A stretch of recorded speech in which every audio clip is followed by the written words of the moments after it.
Some fires destroy you, others rebuild you.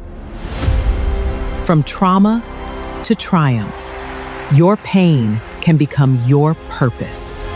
Let's become unstoppable. Greetings, everyone. I am your host, Dr. Bree Charles, and with me today is my co-host, Miss Pat Smith. Hey, Pat, how are you? Hello, good morning. Good to see you. So this season of B3U follows a transformational hybrid format where we are going to be discussing real issues that are impacting our communities. We're going to explore the root cause behind them. Then we're going to transition into solutions. We're going to transition into accountability, empowerment, and rebuilding. The purpose of this episode today is not simply a political discussion, but a community awareness, education, and an engagement. And also what I believe in the most is transformation. So today we want to welcome Miss Nicole Martin for our conversation. Good afternoon, everyone. Hi, Nicole. How are you? I'm doing well. Pleasure to be here, and thank you for the opportunity for having me. Good. Thank you for coming on and joining us. So please, Nicole, tell us a little bit about yourself. Oh, all righty. What can I say about myself? Well, I am a 22-year Army and civil service combined veteran. I served with the U.S. Army. I also worked for the Department of Defense for a number of years, and I'm officially retired. And so with my retirement time, and I like to advocate, I like to be involved in the community. I currently serve as the president of the Chesterfield County NAACP. I'm also the first vice president of my sorority, the Petersburg Alumni Chapter of Delta Sigma Theta Sorority Incorporated. Also a lifetime member of the NCNW, which is the National Council of Negro Women. I don't want to lay out everything that I do, but I just love to be involved in the community and help where I can. And I love to be a part of organizations that are helping people, especially people that look like you and I. And, it's a great joy to help people who can't even give you back anything in return, right? It's just the right thing to do, especially in the state of where our country is today. I think it is important to always have a support system that you can always kind of rely on and come back to give you advice and guidance and lead you in the right way. Building community is very important to me, not just being in a leadership position, but building community and bringing communities together. That is awesome. So let's get into why do you think voter registration is still such an important issue within the Black community? Why do you think our Black voters are in the space that we are now? I think it's due to a lot of misinformation, right? We tend, as a people, we tend to think, what is in it for us, right? What do I get out of it? Why do I have to give up my time on my lunch break to go and vote because things aren't going to change? When it's actually just the opposite, the total opposite. If we look at all the misinformation that was pumped out in 2024 and 2025 by, big name celebrities who are supposed to be empowering folks to actually come out and vote. And we're living in the aftermath of not getting out and actually voting. Not just at a national level, but it's even more important to be voting at the local level because that affects you even more. Fundings for school, the potholes that are in our roads. Just in the past 6 months, I have gotten 3 nails in my tire, and that expense is on my own. Just things of that nature. Like it really voting affects the everyday life, right? Our healthcare is being affected. Our SNAP benefits went away pretty quickly. And that's when you see the impact and like, oh man, I really should have voted. Well, it's kind of late now. Now we have to live in the aftermath for 4+ years. We don't even know. And so it seems like every election cycle, civic organizations such as the NAACP, the NCNW, the Urban League, And all those community outreach organizations are fighting and putting in top dollars to get people to exercise a free right that we all have. Right. And so, it's kind of hard, but someone like myself is not going to stop trying. Every conversation that I have, even with our young individuals, I try to encourage them to vote, because they're living in the aftermath of what could have been. Right. And that is I am a member of the NAACP myself, and it is a hard battle. I know me and Pat, when we were talking earlier, how it does affect the younger generations, including within our children. I try to get my children to realize some things, but they are so like, it doesn't matter. It doesn't vote anyway. And I know, Pat was saying, Pat, you could go ahead and say what you were talking about with your son. Yeah, my son was saying, well, I don't like either candidate because they both say some stuff that I don't like and stuff that I do like. And he said, so why vote?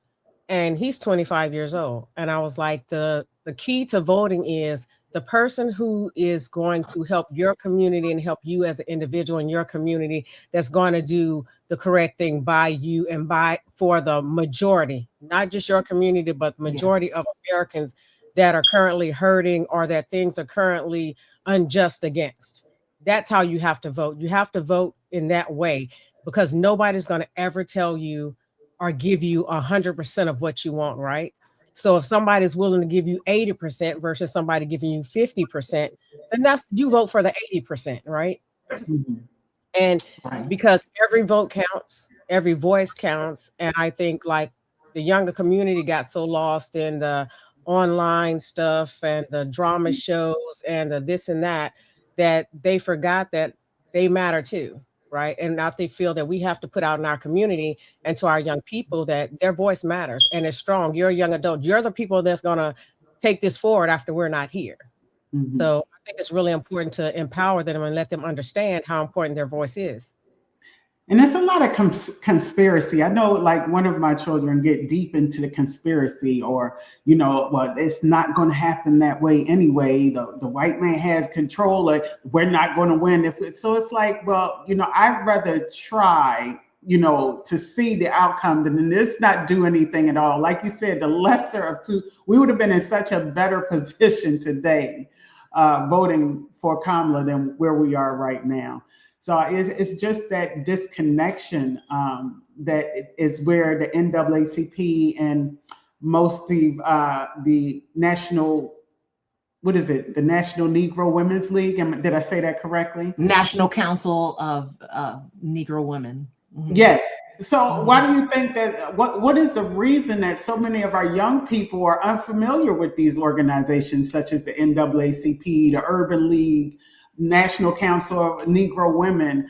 Why do you think we're so disconnected, Nicole? I think somewhere in the years of the internet and social media, we've kind of lost our way. And as civic organizations, we're not using our power as we should, right? Our influence as we should, right? Research has shown that if you don't capture a person's attention within the 30 seconds, that we've lost them, right? That's why our kids are so hooked on Instagram, and TikTok is the craze. And we have to use that to our advantage. If that's what the new thing is, we have to come up, we have to move with the times. The NAACP is the largest and oldest civil rights organization, known to history. And here it is, like you just stated, our younger folks don't know anything about that because it's considered an older organization. Yeah. However, we have many programs within our organizations that cater to the youth as well. And so we just need to, as an organization, need to tap into that. How can we grab the attention of our youngsters? And that's with bringing them in. We have youth in college. We have units in our youth and college organizations, especially in our HBCUs. We have chapters there. And we, you know, as adult chapters, we try to guide them and show them the way, give them examples, and, you know, try to influence, you know, use their influence, so that way they can get out and vote and show how important it is, that we have the power. And if our power wasn't so important, they wouldn't be trying to strip away our voting rights, right? And that's, you know, what people don't realize. Yes, you hit that right on the nail, right on the head. Is even here in the NAACP, they'll do a lot of things for the youth, and, you know, they'll cancel it because not a lot of the youth showed up. But I believe that people, once it's gone, then it's like, then they start to say, well, we don't have this or we don't have that. But when we do have it, they don't tend to show up because it's not a important thing right now. It's not important, you know. So I appreciate this conversation today, because I believe that the older generation, the younger our people need to wake up right now, and not even just wake up, because it just open your eyes and come into realization that there's a lot that's trying to be stripped from us. And the question should be to oneself. I was talking to a gentleman, when I say take back your power, he's like, take back what power? You know, what we don't even know where we come from. So what power am I taking back? I mean, he was really combative, and he was in his 50s. You know, so I was like, first of all, they want to erase the history, so we don't know, but you need that history so you don't repeat the things that are happening right now today.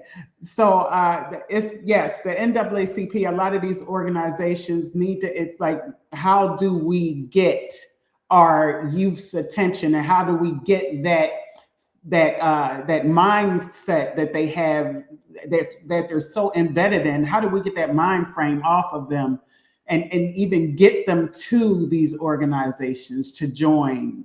Right. And it's just, you know, it's a shame to say, like, you know, as I stated originally, if it's like, you know, the saying is like, what's in it for me? There's actually a lot in it for you. And let me explain to you why.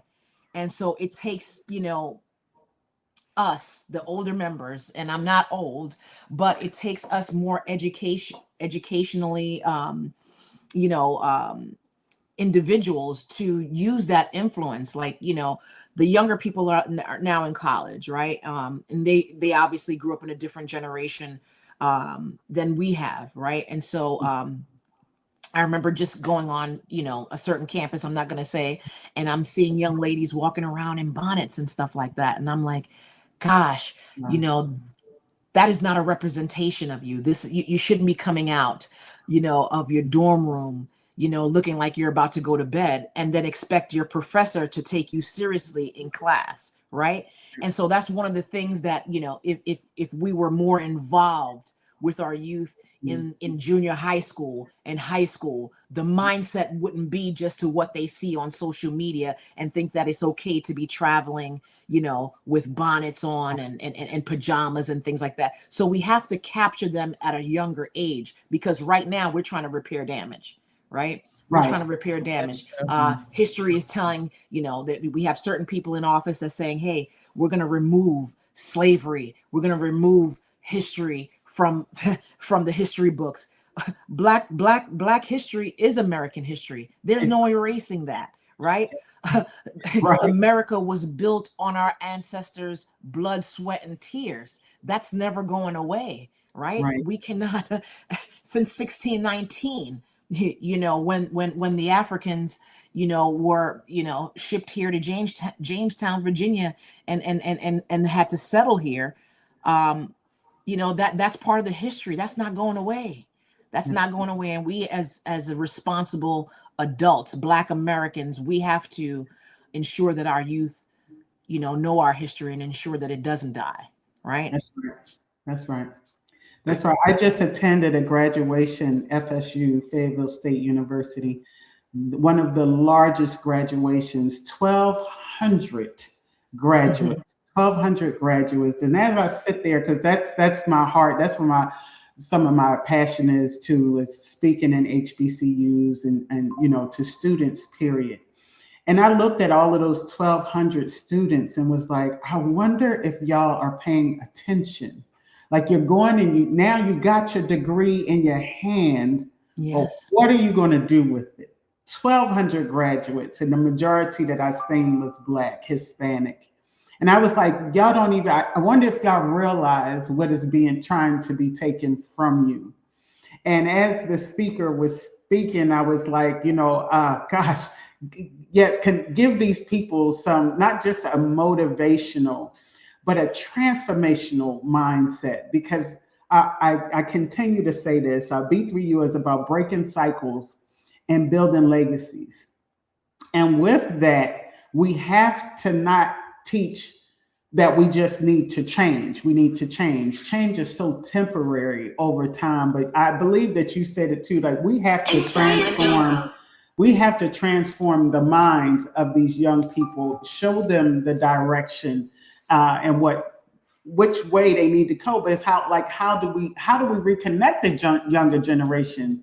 Younger generations in the community leadership and civic engagements. Like what more do we need to do? It also comes to accountability. I believe we are all in this age ranges here of about 50 and 45. What more can we do? What more can we do? And we're going to take a quick commercial break, and we're going to come right back with Miss Nicole Martin, and we're going to answer that.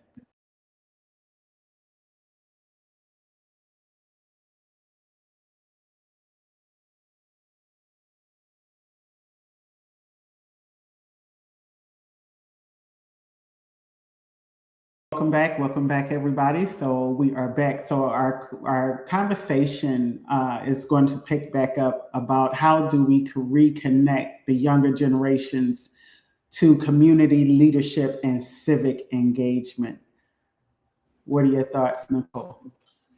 And so I believe, right, you have to meet people where they are, right? Just like how we deal with our children, right? Children make mistakes all the time. As parents, we can't just yell, or say, I'm going to take out the belt and this and that. We have to get to the root of the problem, right? Allow them to calm down, and then revisit the conversation later, right? And build that trust. That's what we have to do with our young people. Give them a platform and say, hey, what would you like to see? What are some of the things that interest you, right? And how can we build together as a team, right? Because I want to connect, not just with you. I want to connect with your other classmates. I want to connect with your friend group and your circle. Can you help me get this information out? And what is the best way do you think we can do that, right? When we grew up, right, it was do as our parents say. You don't question them. No, that's not the society that we live in now, because they will just dismiss you and say, I don't have to listen to you, and I'm not going to listen to you. That's the energy that you receive, and we have to change that narrative. We have to have a more inclusive, right, leadership style.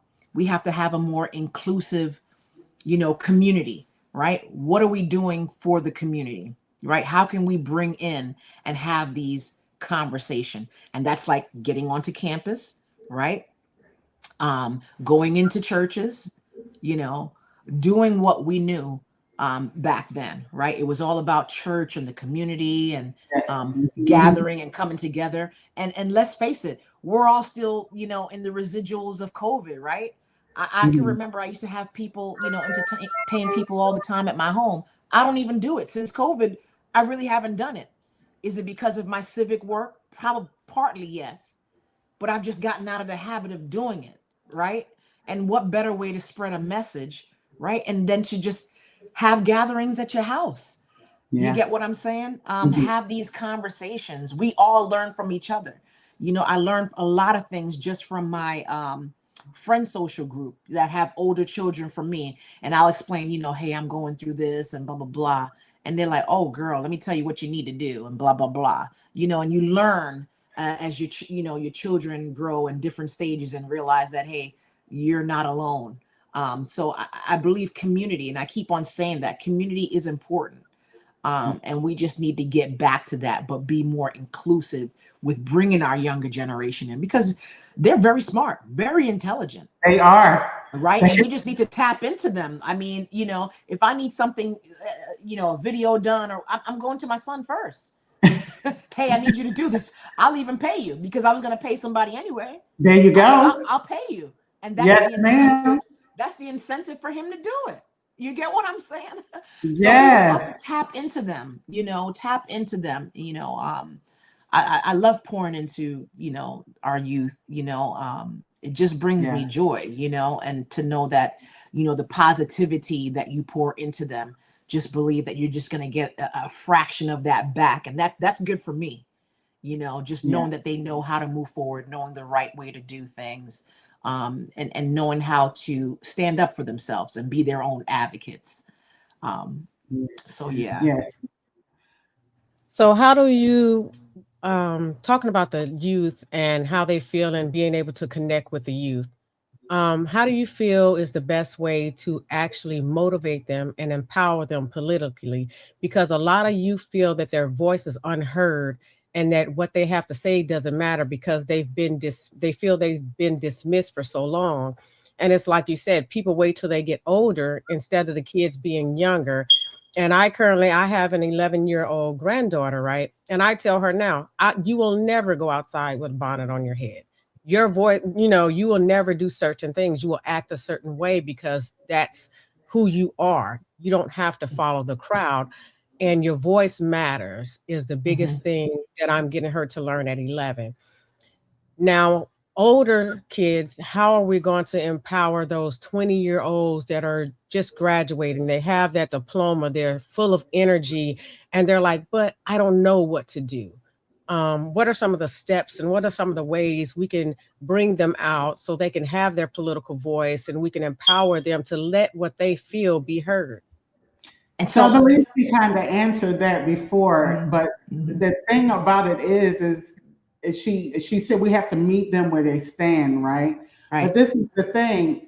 I think it comes where how do we shift the people from frustration into action is what I believe is Pat trying to say. Like we could tell them all that, and it's a few of us out here that do it. Sometimes they give up too easily. And I'm talking about us, the older generations, the adults. We get frustrated of look, you shouldn't go out this way. And then they look at you like, wow, you old. We that's how they don't wear bras, the nipples are showing. And you're like, well, you shouldn't be. And then they're like, wow, well, this is the new age, mom, or my mom, or whatever. And then you have people that just get frustrated. They get frustrated of repeating themselves because you can teach in the home, you can talk in the home, but once they hit that door, then society is coming back up. And what do people do? It's not like the children, then you're looking like, who is raising y'all at home? Because I have 18 grandchildren. Trust me, I know. Sometimes you just get, not me though. I teach my children that y'all will get tired before I do. Like I find my children, they get tired, they get frustrated. Like I'm trying everything I can do and they still just not listening, not doing this and not doing that. And they get frustrated and they give up. And I think that's what I see a lot in society when it comes to getting our youth to see what's going on in the world politically and get them involved. I see that some people get frustrated. So how do we shift that? How do we shift that frustration into action? Like, what more can we do? And I know that's a question out there for some of our viewers. Like, we doing everything that y'all saying. What more can we do? Because I'm tired. What's the plan of action for that? And I'm so glad you ladies touched on this. It starts with a simple conversation, just like we're doing now, right?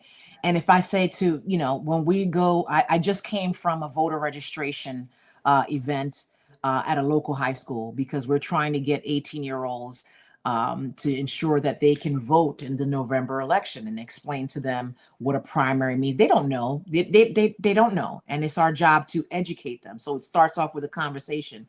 We decorate the table. We have all kind of, red, white, and blue stuff going on. And they come over and it starts off with pleasantry. Hey, how are you?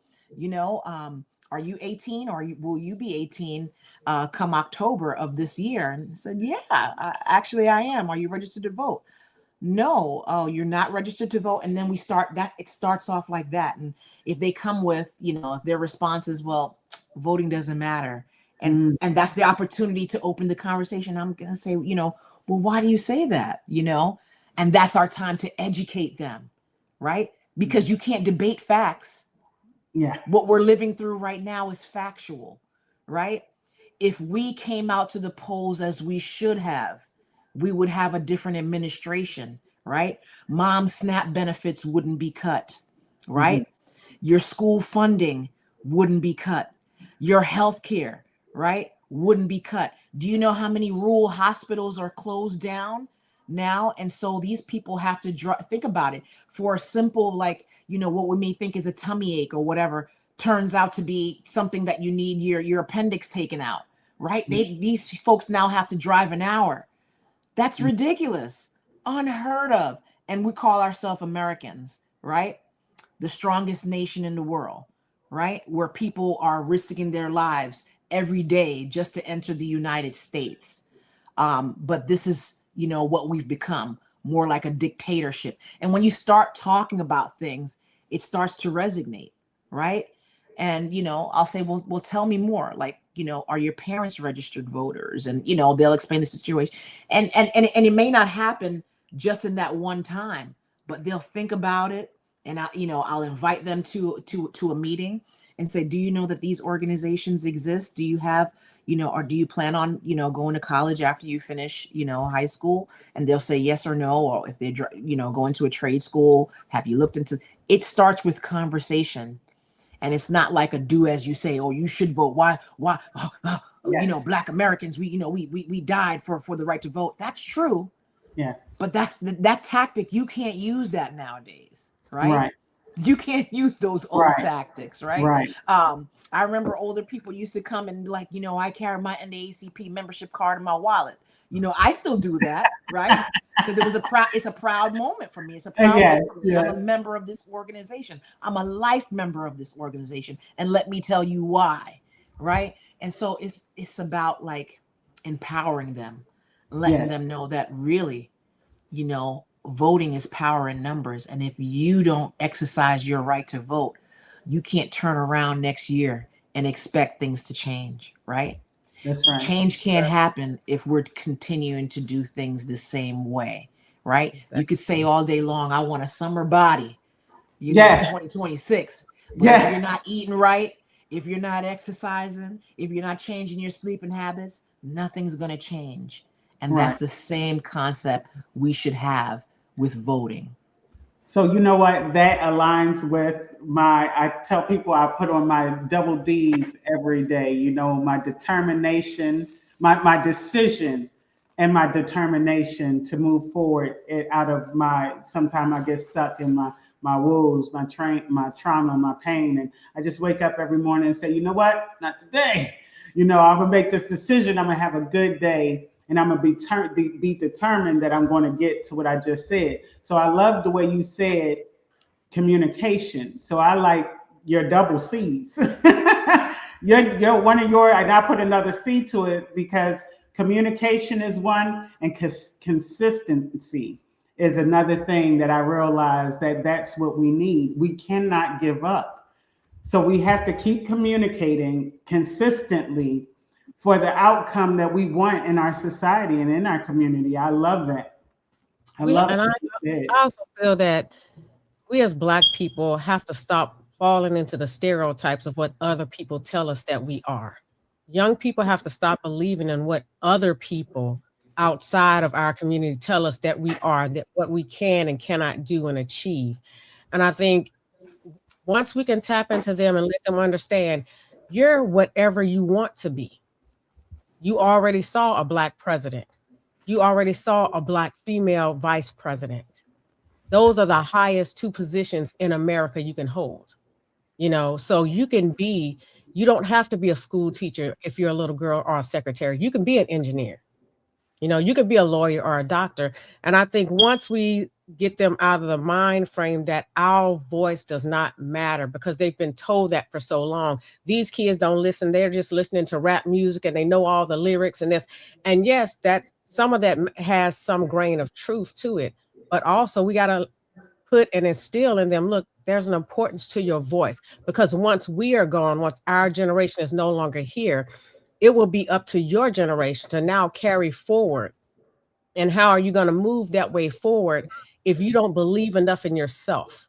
And I always tell my sons, if you can stand by yourself alone with Jesus Christ, you don't need anybody else, not even me. Because once you're strong enough to stand that way, it doesn't matter what outside people tell you. It doesn't matter how they feel about you, because what somebody feels about you or says about you is not your concern. You're concerned with how you feel about yourself and how you and God communicate in your relationship. And if you have that, you can conquer anything. Absolutely. That's right. That's Absolutely. Right. And so that kind of right there to answer this is what do and you ladies can chime in. I'm going to say, what do we as a community need to take back right now? And I will say mine first, which is I think we need to take back the power that is within us and realize that God says that in the beginning he created man in his likeness and in his image. So take the concept that God is within me. So if God is within me and he's the all powerful and all knowing, that we are some powerful beings, is the reason why they try to destroy us. Nicole, what do you say to that? How do we need to take back right now? What we absolutely need to take back our power right now, and that's why we continue on educating. Right, I keep on referring back to the NAACP. It is the longest and is the largest and oldest civil rights organization that we have, and there's a reason why we still exist, right? Because racism still exists, and we still need to fight that. We still need to protect our rights as citizens, as Black and brown citizens. One of the biggest things, and I'll just specifically talk about Chesterfield County. I'm not sure if you ladies know about this, but in 2023, Dominion Energy, who is provides our energy, stated that they wanted to come out with build another gas plant. Well, environmentalists and scientists, know that that's going to be harmful to the environment. Well, not only is it going to be harmful to the environment, but also into the community that they want to build this gas plant in. Of course, it's going to be built in a Black and brown neighborhood, right? But because they're not expecting Black and brown people to fight back. Well, that's why organizations such as us exist, right? And we fought tooth and nail. Right now, we're in the appeals process. They're building all these data centers. And of course, you need that power from the gas plant, the methane, 1,000 megawatt of methane gas. They need that to power all these data centers that are popping up. And that's another situation to deal with. But, we started our own grassroots, boycott. Dominion used to invite me to have lunch and want to sit down and talk.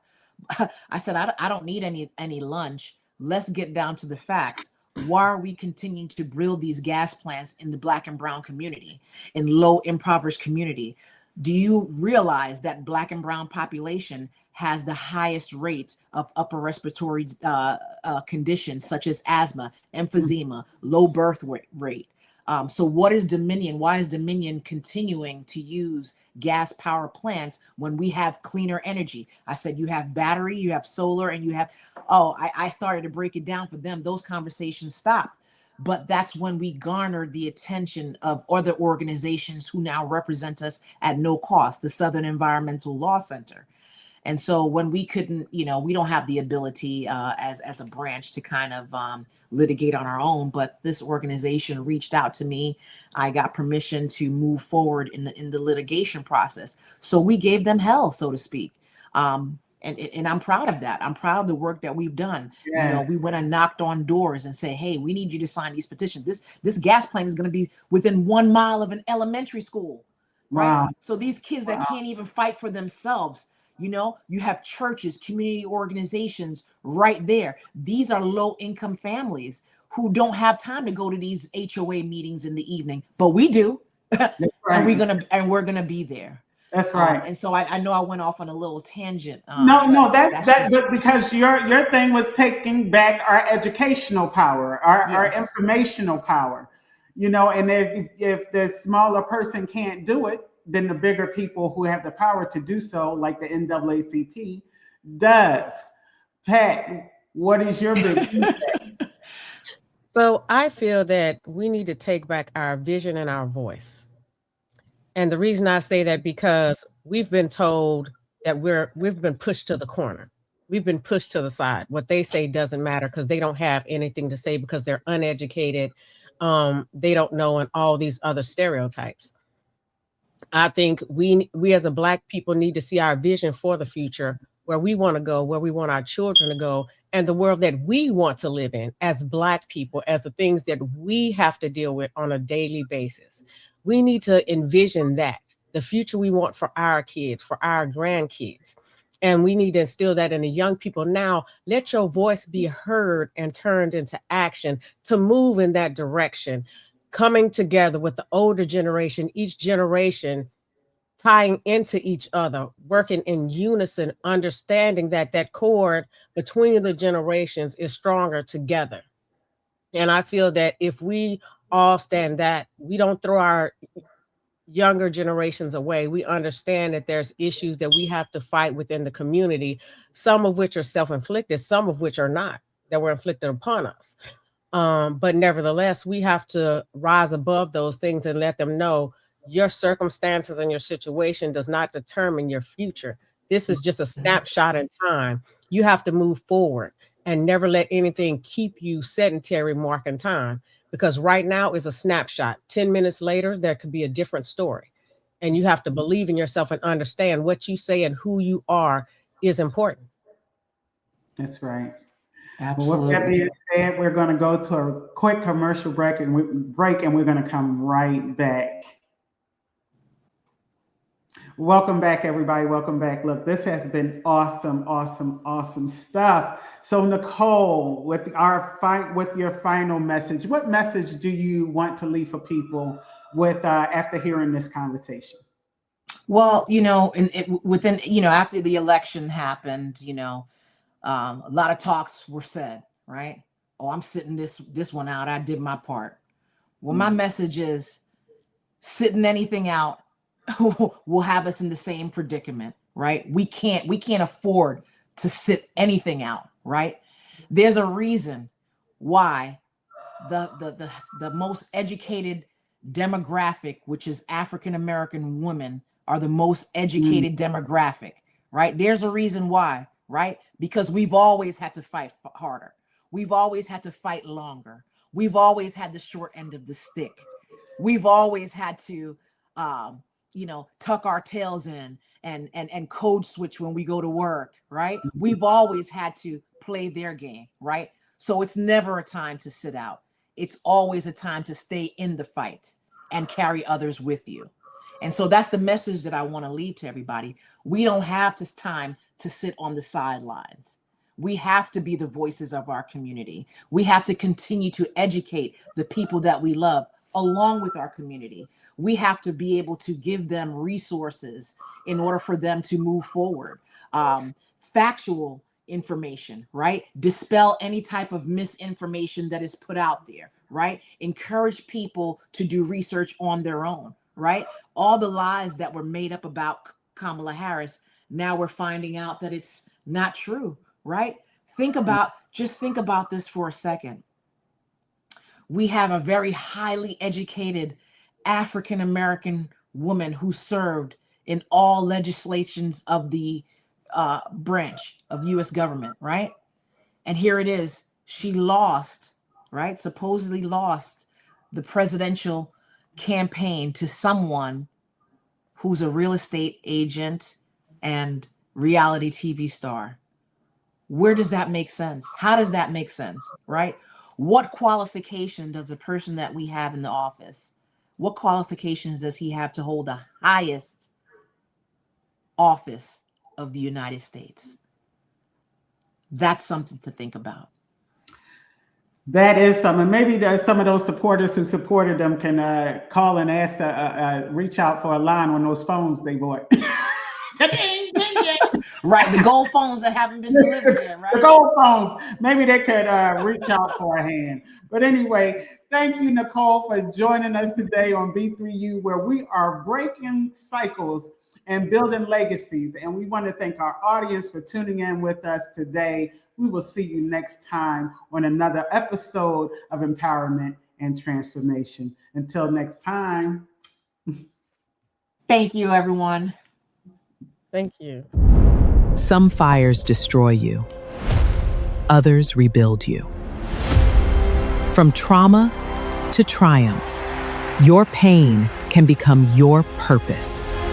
Let's become unstoppable.